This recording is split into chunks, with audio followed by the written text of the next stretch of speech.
The focus on part explained that the most regimes today are neither clearly democratic, not fully authoritarian.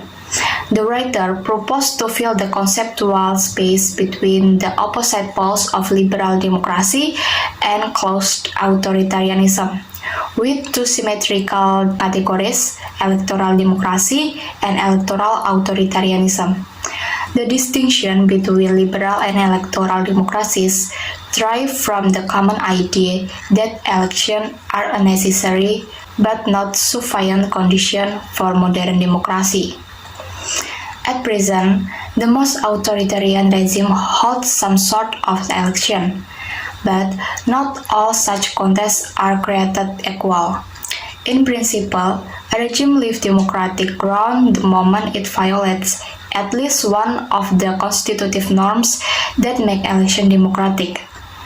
Democratic norms are not perfectly realized anywhere, even in advanced democracies. Moreover, the distinction between obeying and transgressing democratic norms is imprecise. There is much room for nuance and ambivalence. So, that is the part of the foggy zone. And I will explaining the chain of democratic choice. Okay, so in the chain of democratic choice, there is 7 conditions that must fulfill to promise the effective of democratic choice. So, number 1 is empowerment. Elections should allow citizens to wield power by selecting the most powerful collective decision makers. Number 2 is free supply. Democratic elections require the free formation of alternative. The range of available choice should not be manipulated by the government, but determined by active citizens within fair and universal rules. And number 3 is free demand. Democratic elections presuppose the free formation of voter preference. Citizens should have access to multiple sources of information to make informed choice, and parties and candidates should enjoy free and fair access to the public space.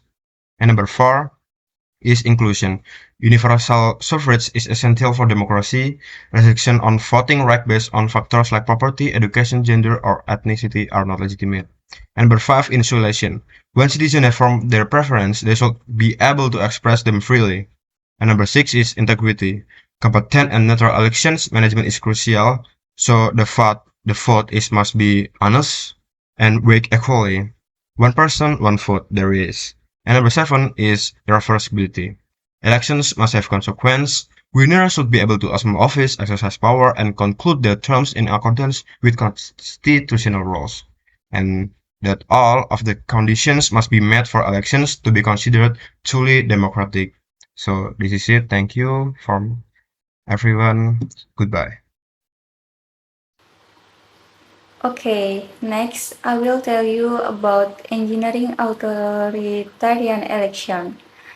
Engineering authoritarian election is about what makes for democratic election takes into account every dimension of electoral choice from object to impact.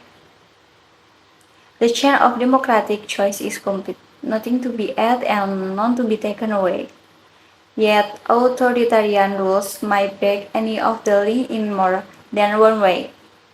The limits of the authoritarian imagination are not logical but empirical. Rules might choose a number of tactics to help carve the democratic heart out of electoral contests. What follows should be understood as only a preliminary list corresponding to the 7 links enumerated in Table 1 on page 39. Authoritarian rules might frame potential threats emanating from popular election by circumscribing the scope of elective office through the use of reserved position. Some authoritarian regimes allow vote to fill subordinate position of public authority, while keeping the high center of power shut off from electoral pressure. Local election is Taiwan, as well as legislative election in contemporary Morocco and authoritarian Brazil. Examine such strategies of electoral confinement. Authoritarians might also keep elected officials from acquiring real power by establishing reserve domains to cut these officials off from effective decision making. Non-official posts are filled through election, but crucial policy areas are removed from their jurisdiction. Guatemala, Chile after Pinochet, and contemporary Turkey all furnish examples of formal fencing of strategies, with the military walling of certain policy domains from democratic interference.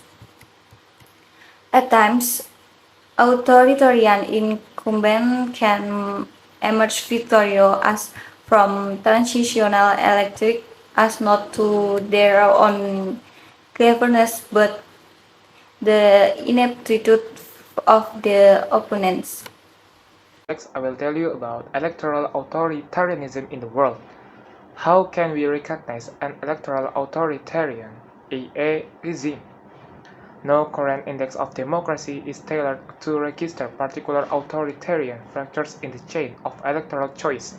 Still, even if we lack good longitudinal data, the careful classification of regime by 2001 provided by Larry Diamond on pp. 21 until 35 of this issue permits to establish the current incidence of electoral authoritarianism in the world with reasonable confidence. In his classification of 192 independent states, Diamond relies on a combination of Freedom House scores, electoral data, and informed judgment. His regime typology differs from my own in one respect.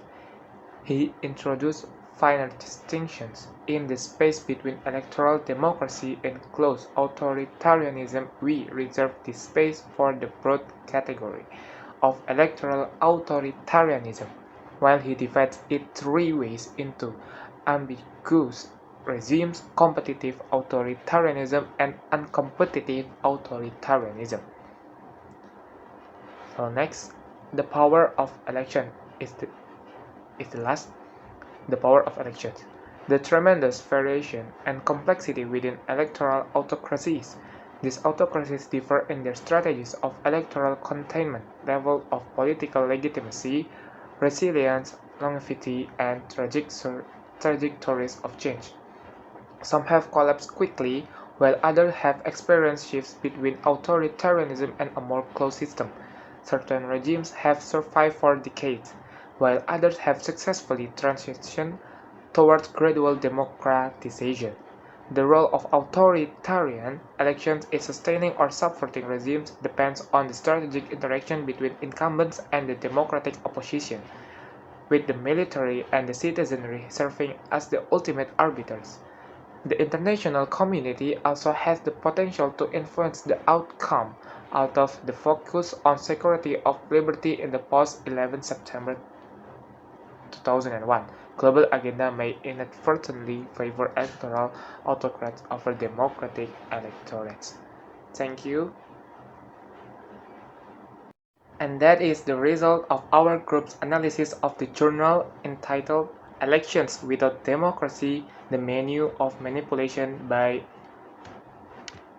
Andreas Schedler, with several subsections which we have explained respectively. Thank you. Goodbye.